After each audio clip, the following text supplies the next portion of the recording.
Hello and welcome to another lecture of professional practice.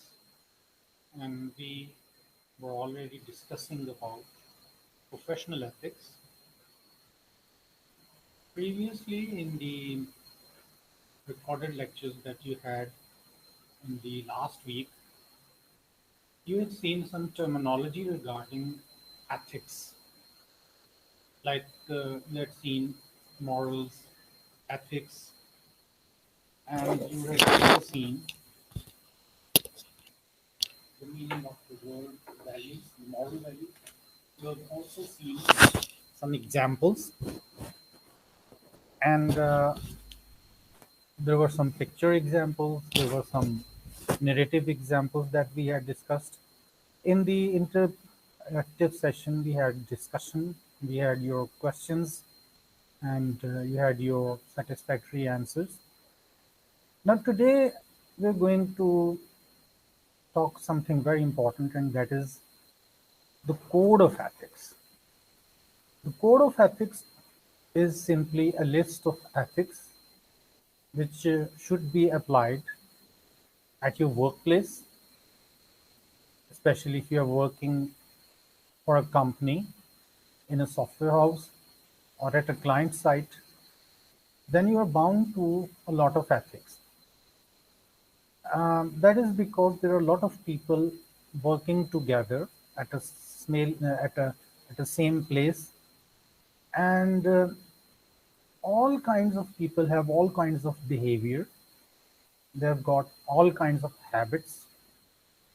So there has to be some norms, some understandings in the form of ethics that restrict people to something ethical, something to moral, so that immoral activities, unethical activities are not only rejected, they are cleared away from the lives of these people.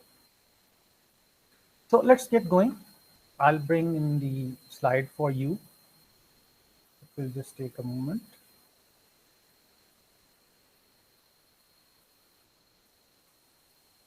So there you are. In the previous discussion, we had the terminology, the morals, the ethics, the values. We had some examples regarding them. We also talked about the students' moral values. As far as the students are concerned, they are almost professionals. So they have to start learning from their classroom. They have to start practicing their ethics from the classroom. So we had a discussion on the students' moral values, then about the corporate moral values. Whenever people interact in their professions, they they are bound to be some positive and some negative habits going on. So we have to see what are the positive habits. We did see that in the corporate moral values. We also talked about some general workplace ethics. Now, in today's discussion, as I've already promised you that we will be discussing about the code of ethics, and the particular code of ethics that we are going to discuss and understand is the software engineer's code of ethics. Although everyone is not a software engineer, there might be database administrators, there might be information technology people, there might be pure computer scientists. Yet the software engineer's code of ethics is such an extensive model of ethics that it applies not only on software engineers, it also applies on the IT people. It also applies on the computer science people as well. So let's get going with that.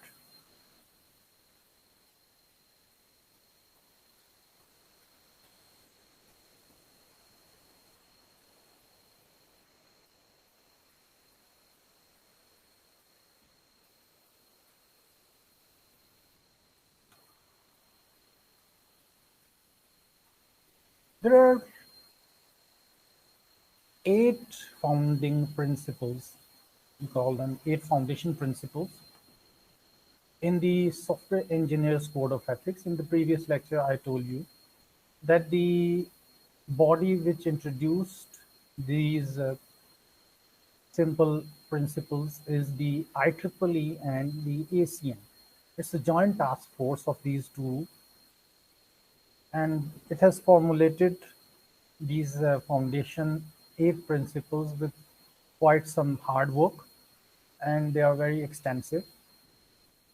They, although they can be extended, but there hasn't been any need in the recent years to have some another principles. These 8 principles, they are so much strong, so much solid, that so far there hasn't been any need to bring some changes into it. We'll be discussing these 8 principles now.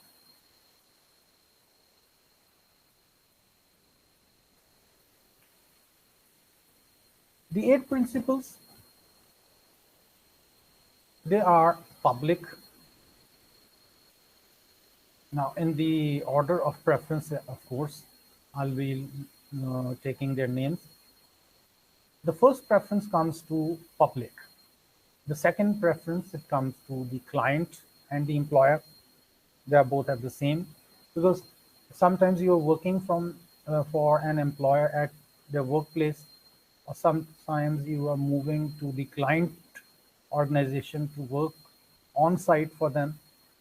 So whatever the case may be, whether you are a person salarized, you are working for a company, or you are working independently as a consultant, both ways, the client and the employer, this terminology works.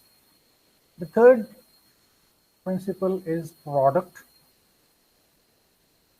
Then you have judgment and management. And then you have profession, your own profession. Then you have ethics towards your colleagues, people who work alongside you. And finally, self, that is yourself. So you can imagine how much interesting this list of 8 key principles of software engineers code of ethics is. That the first and the topmost priority is not of the client or anybody else, it is of the public. Public might not be your direct customer or client, but yet the code of ethics has put it at the top of the list. Now we are going to discuss about it. And the bottom of the list is the professional themselves. That would be interesting. Okay, let's start talking about public.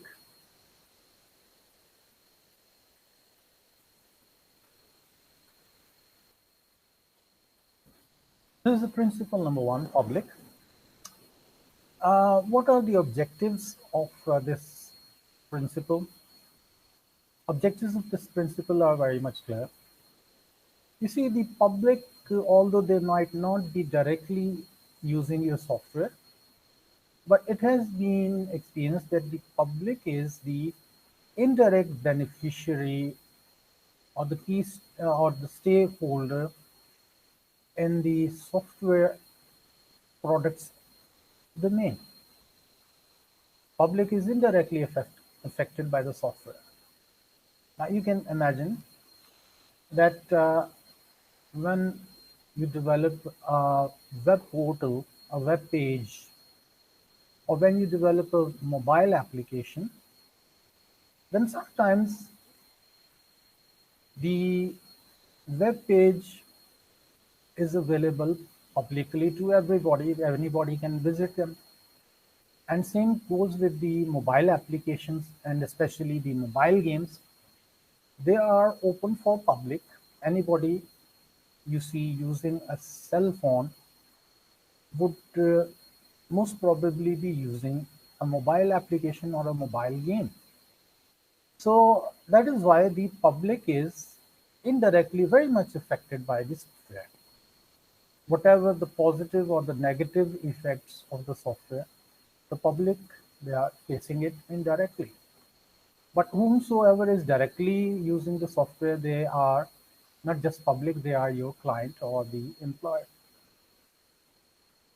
Now, one more thing about public is that anybody from the public can become your permanent customer. It means that the public are your potential customers as well. So you have to bring a good name to yourself and to your profession by means of your good conduct, your good ethics, so that the goods public gets a good picture of not only the software but also the people, the professionals who work hard to bring out the software. There is a lot of need to build the trust towards the professionals, as lately you have seen that there have been certain software which were incorrectly used, incorrectly interpreted, and which became some ill fame for the software engineers. Until about 4 years ago, there was a software named after a fish like the blue whale, and people were getting affected physically and emotionally because of that blue whale.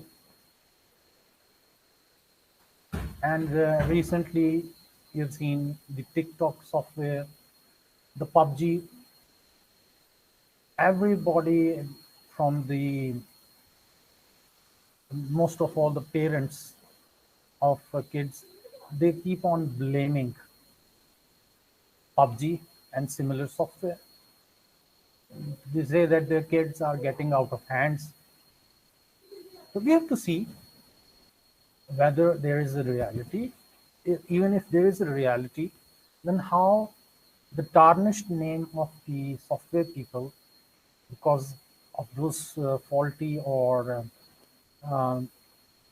malware kind of software, the bad name that had been brought to the software professionals, how it can be cleared, how it can be brightened. The professionals need to develop respect towards all the elements of society and the public, especially in this country. They need to spread the importance, the use, and the purpose of newer technologies that keep on coming in. And overall, they should become a very constructive, a very supportive member of this society. Now, what I'm going to do is for each principle, I'm going to read out the points as they have been provided by IEEE and ACM. Regarding public, there are about 9 points that need to be remembered. These are, in fact, obligations in terms of ethics that are sort of imposed onto the professionals. We will read them out and we'll try to understand them. Whatever comes a difficult word, we'll try to explain it. The first thing is disclose any software related dangers. It's the responsibility, the ethical responsibility of all the software professionals that they need to disclose if there are any dangers embedded, hidden inside their software. Now, this is a very tricky terminology, software related dangers, although the software is not dangerous, but still that there might be some danger or risk hidden inside the software.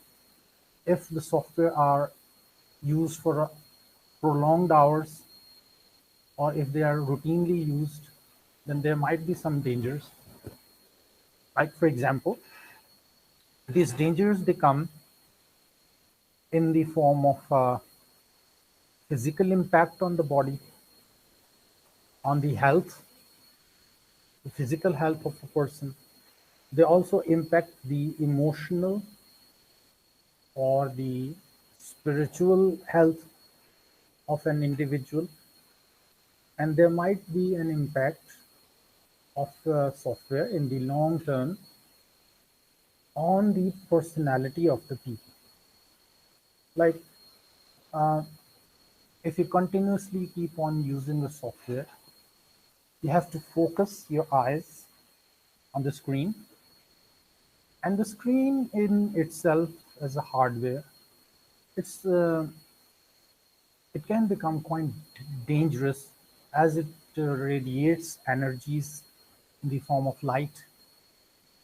So the prolonged watching of software, especially when the software is an animated software, then it, it can cause a lot of damage to the eyes, not from one or two times of use, but a continuous use of such software.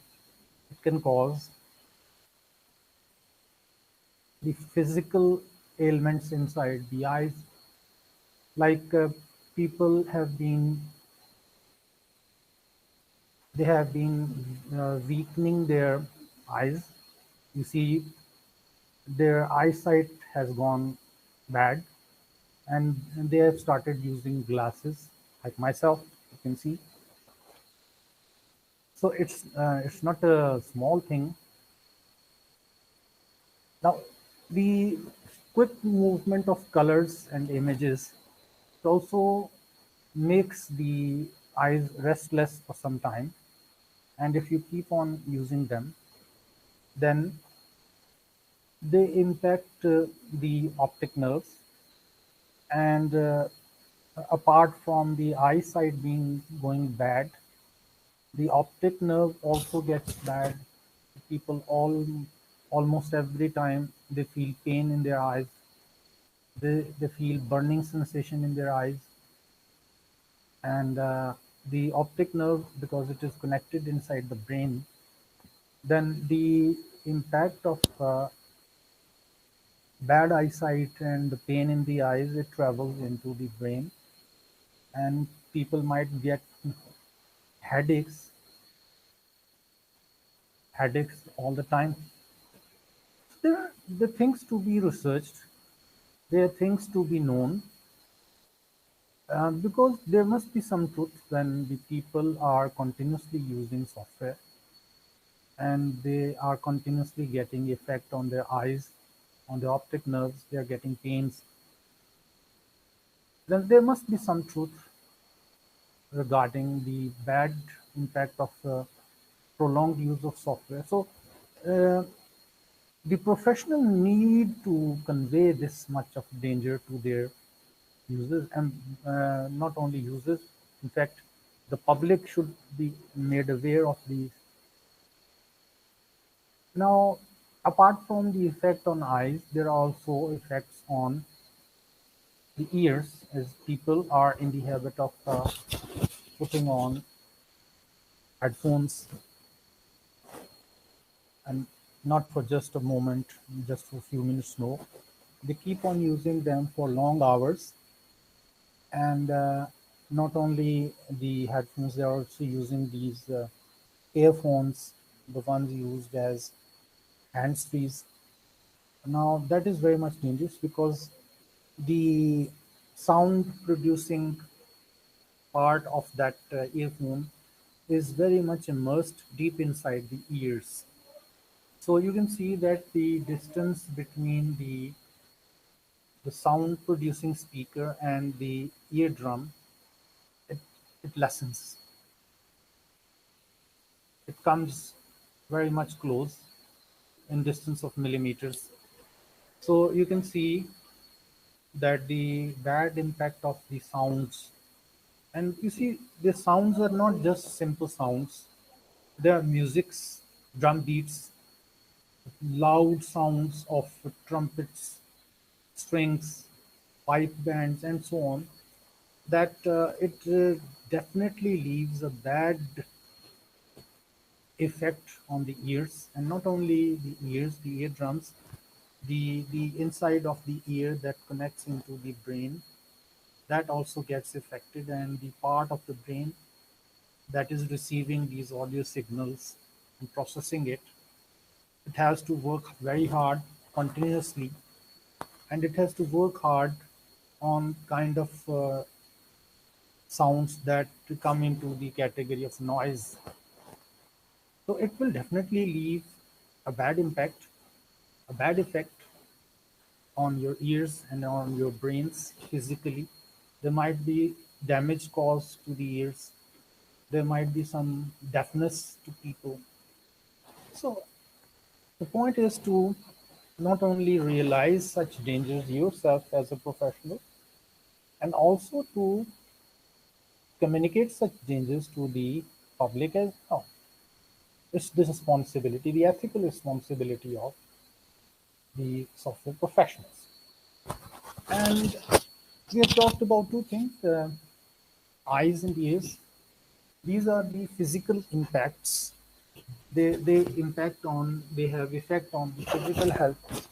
But there are also things that affect on the emotional side of the human being. Like people watch violent games, violent games, and these violent games, they affect the emotions of the human beings very badly. The people come into distress, people come into sorrow almost every time they use the games or the emotional effect of the softwares they take. And moreover, the people who are physically affected, they also tend to get emotionally hurt or emotionally affected by the use of software. So there are a lot of researches. I'm not right away giving you any results of researches, but I'll make it known to you that you can do your research yourself. Okay, the second thing is approve only safe and well-tested software. The software should be working very correctly. That is not only the professional, the technical responsibility, it's also the ethical responsibility of a professional that their software are tested very well before being released or launched to the customers. Lest there should be some problems like financial problems. Most of the software that companies um, get from the software professionals, they deal with the financial transactions, points of sales, the inventory management systems, the payroll management systems, the management information systems. Now, if there is a flaw in the software and it does not get discovered at the moment, and it pops up at a very crucial time when the software is being used and when the software is being very much in need, and then there comes a bug or an error that causes too much problems in the organization, that would be a very bad thing. So you have to test your software very well. You have to make all the possible kinds of test cases so that before the software gets into the hands of the customer, it becomes error free. Then on number three, you can see it's the professional ethics that the professionals should only accept tasks which are in their area of competence. Competence को उर्दू में आप कहते हैं लियाकत, यानी आप किस चीज़ के लायक हैं, it's your competence. So before committing any tasks or any jobs, you must first of all test whether you are really competent to do that job. If you are a person doing web development and you are offered with the job of mobile application in which you have less competency, so it's not your compulsion to accept such a job. it's your professional ethic that you stay away from that kind of technologies in which you are not very much competent. Then on number 4, cooperate on matters of public concern. Now, what is public concern? The public concern is anything that is affecting the public in the current times. There are a lot of things that bother people. For example,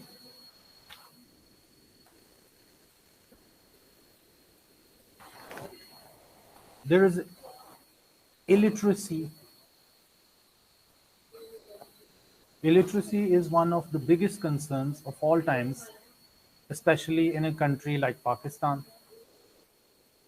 So you have to consider as your ethical responsibility towards the public, especially when you are making software, you're working on software, you have to consider whether you are contributing to the eradication of illiteracy and working towards promotion of literacy. Then there is a big public concern about poverty and hunger, especially in this country. There are lots of people who live below the line of poverty, and they are in general public. So you must be making efforts through your professional work in order to eradicate poverty, make some measures, make some steps, cooperate with the society in order to improve the general financial position of the people. Then there's a lot of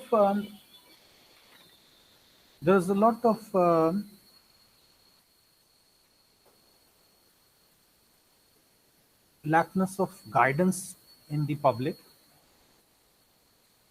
There are not very much people who provide guidance to the general masses about their life, how to spend their life, how to make their future, how to or what to learn, what to have their kids learn. So, being a very much qualified person, the software professionals, they should be providing guidance, at least in their own inner circles or their near circles of the public. Then there is another important public concern, it is the unemployment. Unemployment means that people are very much unemployed. There is quite a big number of unemployed people in this country, and they are not only unemployed, they are consuming resources without actually contributing to the society. That becomes a big menace. So it is the ethical responsibility of the software professionals to work for the betterment of employment opportunities in whatever way they can do it. Then there is a big public concern regarding public health services. Public health services are not readily available to all the public. So we, the software professionals, must make some efforts so that the public health sectors are improved. We can help people to set up portals or applications which provide general health guidance. Then there are people homeless in this public. So can we do something to provide the homeless people some accommodations? Maybe there are accommodations available, but people are not aware of those accommodations. So the homeless people can be guided through the use of our software products. Then there are a lot of issues regarding the freedom of speech and expression. Such issues can be addressed very genuinely by the software professionals. Then there are the current scenario, as you have seen, there is an everyday increasing risk of health and safety. I'm talking about the pandemic of COVID.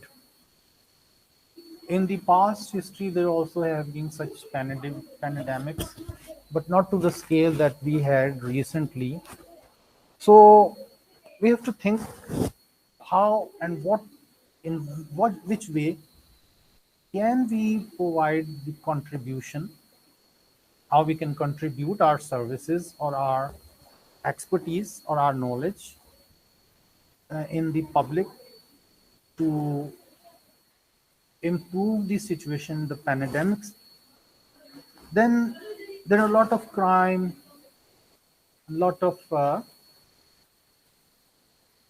corruption going on in the society. So can we help the society, the public, in understanding the crimes, the danger and the demerits of crime, and especially crimes such as white collar crimes in the form of corruption? Now, these are some public concerns which really need a lot of attention of the professionals. The professionals can work hard in order to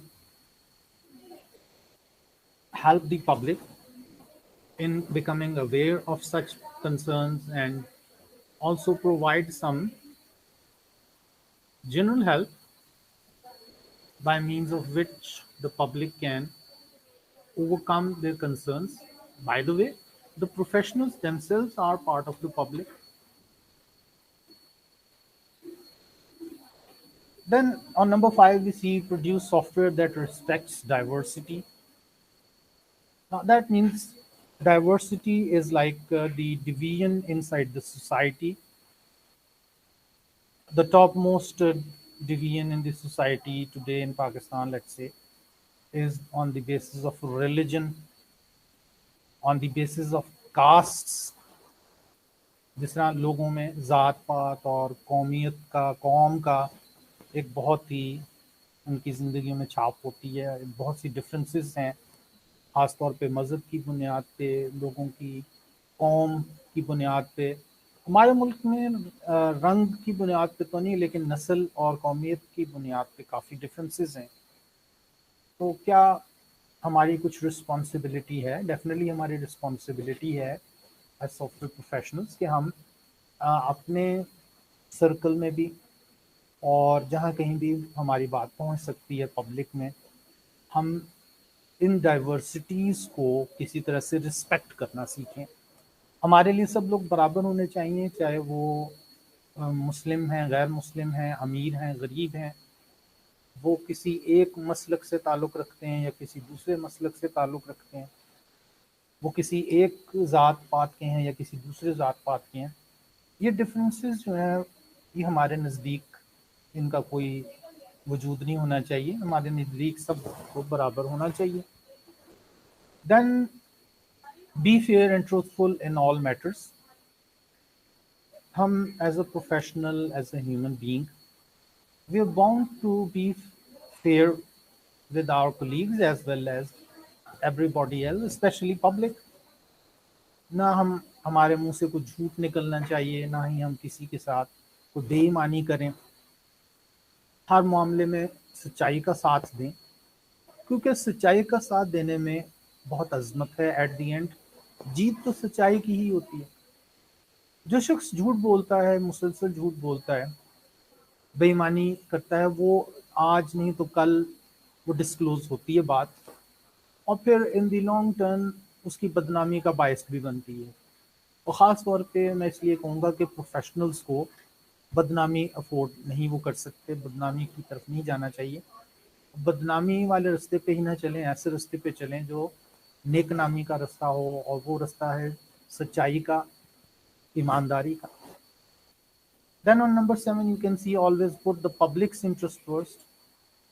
ہمیں کوشش کرنی چاہیے کہ public interest میں، مفادات عامہ میں جتنے کام ہیں ان کے اوپر ہماری ایمفسس ہونی چاہیے. لائک لوگوں کے اندر ہیلتھ کی اویئرنیس پہنچانا. لوگوں کا سب سے بڑا انٹرسٹ ہوتا ہے صحت اور اچھی زندگی گزارنا. اس کے علاوہ لوگوں میں روپے پیسے کے استعمال کا شعور ذرا کم ہے. لوگ اپنی رقم کو صحیح جگہ پہ انویسٹ نہیں کر پاتے اس لیے کہ انہیں پتہ ہی نہیں ہوتا. تو کیا ہم کوئی ایسا کام کر سکتے ہیں کہ ہم لوگوں کے اندر وہ انٹرسٹ وہ گرو کریں کہ جو انہیں روپے پیسے کے صحیح استعمال، صحیح انویسٹمنٹ کی طرف راغب کر سکیں. اگر روپیہ پیسے صحیح جگہ پہ انویسٹ ہوگا تو صحیح طرح سے ورک بھی ہوگا، اور اس کے پروفٹس اور اس کے جو گینز ہیں وہ بھی درست ہوں گے. اگر صحیح جگہ پہ انویسٹ نہیں ہوتا تو رقم ڈوبنے کے امکانات بہت زیادہ بڑھ جاتے ہیں.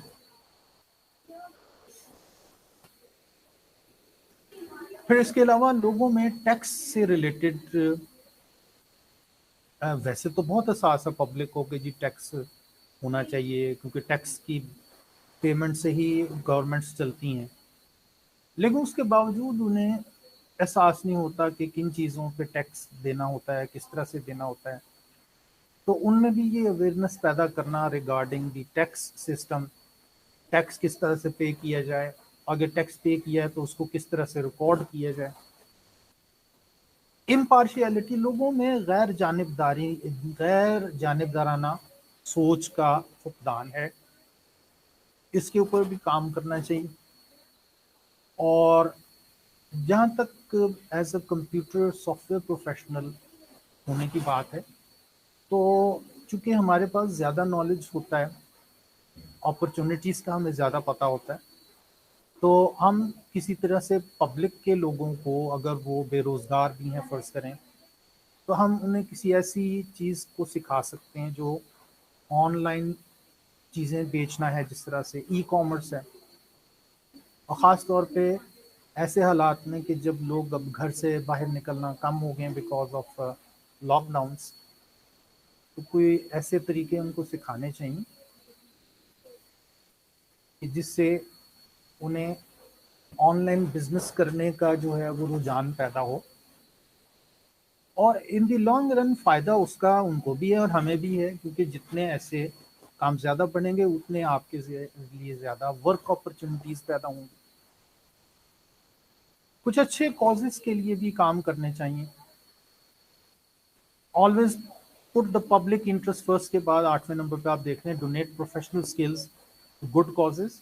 ہم جو ذرا بہتر ایک چیز سیکھ چکے ہیں سافٹ ویئر انجینئرنگ، ہم سافٹ ویئر پروڈکٹس بناتے ہیں، تو یہ ہم اپنی کمائی کے لیے تو بناتے ہیں، لیکن کبھی نہ کبھی ہمیں کوئی صدقے کے طور پہ یا زکوٰۃ کے طور پہ جس طرح پیسے رقم دی جاتی ہے، لیکن اگر آپ اپنی سروسز بھی معاشرے کو پرووائڈ کرتے ہیں تو یہ بھی ایک طرح کا صدقہ ہے.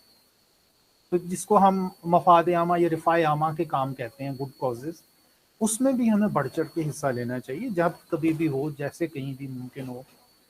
مثلاً as a professional and as a human being ہمیں لوگوں کی مدد کرنی چاہیے جب انہیں کوئی مصیبت ہو. لائک لوگوں کو، زخمیوں کو خون کی ضرورت ہوتی ہے، تو اگر آپ کا بلڈ گروپ میچ کرتا ہے اور آپ ڈونیٹ کر سکتے ہیں تو آپ خود بھی اپنا بلڈ ڈونیٹ کر سکتے ہیں. لیکن خاص طور پہ ایز اے پروفیشنل آپ بلڈ ڈونیٹ کرنے کے ساتھ ساتھ آپ اپنا وقت بھی ڈونیٹ کر سکتے ہیں. Like for example making some web portals اور موبائل اپلیکیشنز جن میں لوگوں کو بلڈ ڈونیشن پہ پروموٹ کیا جائے. جو لوگ بلڈ ڈونیٹ کرنا چاہتے ہیں ان کو کسی طرح سے ریکارڈ کیا جائے، اور خدا نخواستہ جب کسی کو کوئی بلڈ کی ضرورت پڑتی ہے تو ایمرجنسی بیسس پہ یہ معلوم کرنا کہ جی کون سا بلڈ چاہیے، اس گروپ کے لوگ کون کون سے ہیں، کتنے لوگ ہیں جو کہ ریسنٹلی بلیڈ نہیں ہوئے اور اب بلیڈ ہو سکتے ہیں، وہ ڈونیٹ کر سکتے ہیں, وہ کہاں پہ موجود ہیں, انہیں کیسے کانٹیکٹ کیا جائے. تو آپ ایسے پورٹلس بنا سکتے ہیں, ایسی موبائل اپلیکیشنز بنا سکتے ہیں by single touch of your hands, جو اس کو ایکسیس کر سکے کوئی بھی جس کو ضرورت ہے. نہ صرف یہ کہ بلڈ ڈونیشنز بلکہ آرگن ڈونرز کی بھی ضرورت رہتی ہے, لائک آئی ڈونرز چاہیے, کڈنی ڈونرز چاہیے, اور بہت بڑے کیسز میں جس طرح ہارٹ. تو یہ اس پہ اور بھی ریسرچ کی جا سکتی ہے, کیا کیا چیزیں ڈونیٹ کی جا سکتی ہیں. اچھا, اس کے علاوہ یہ بھی ہو سکتا ہے کہ آپ کو گمشدہ لوگوں کے لیے کوئی آپ پورٹلز بنائیں تاکہ جو گمشدہ لوگ ہیں وہ ان کا کہیں ریکارڈ ایک جگہ موجود ہو. ایسے لوگ جو بیچارے بچپن میں گم ہو جاتے تھے اور اب اتنی زیادہ عمر گزرنے کے بعد ان کے چہرے کی شناخت, ان کی جو چہرے کی بناوٹ ہے وہ بھی کافی حد تک تبدیل ہو گئی ہوگی. تو ایسے سافٹ ویئر بنائے جائیں جو بچپن کی تصویر کی مدد سے موجودہ عمر کی تصویر ریمارف کر سکے. تو ایسے بے شمار کام ہیں جن میں ہم پبلک کی مدد کر سکتے ہیں. اس کے علاوہ جابس کے لیے پورٹلز بنائے جا سکتے ہیں تاکہ لوگ جن کو روزگار کی ضرورت ہے کسی قسم کے پرماننٹ جاب کی, یا جن کو دہاڑی کے حساب سے روزانہ کی کوئی جاب کی ضرورت ہوتی ہے, ان کی کوئی مدد ہو سکے. Then finally accept responsibility for your own work. جو کام آپ کرتے ہیں خود اپنے ہاتھ سے کرتے ہیں, اگر اس میں کوئی بات غلط ہو جاتی ہے, کوئی کام ٹیڑھا میڑھا ہو جاتا ہے, it does not work out properly, then we should be, as a human being, we should be manly enough to accept our responsibility. We should take the responsibility, right? I did the work and I was not able to complete it, I was not able to make it correct. I take the responsibility. یہ بہت بڑی جو ہے وہ انسانی صفت ہے. It's a very big human trait. اور جو بہت ہی مشہور انسان گزرے ہیں وہ رسپانسبل پیپل کے طور پہ بھی ان کی شناخت ہوتی ہے. سو اٹ مسٹ بی, اگر آپ if you sum up all these points, you'll understand why and how the public has taken much more importance as compared to the other factors in the software engineer's code of ethics. Now, for this particular video, I'll be closing. Inshallah, in the next video, which will be up after a few minutes, once you completed watching the current video, after that, about 5 minutes later, you will be able to see the second video, which we are going to devote on the discussion on the principle number 2, client and employer. And further on, we'll try to move our discussion towards the products, the judgment, management, profession, leagues, and self. We'll try to finish this in the minimum most of possible meetings so that we can move on towards the further study. So for now, it will be enough, inshallah. I'll be meeting you in the next video clip. Hopefully, you enjoyed this video as much as I have enjoyed in producing it. So meet you inshallah. Take care.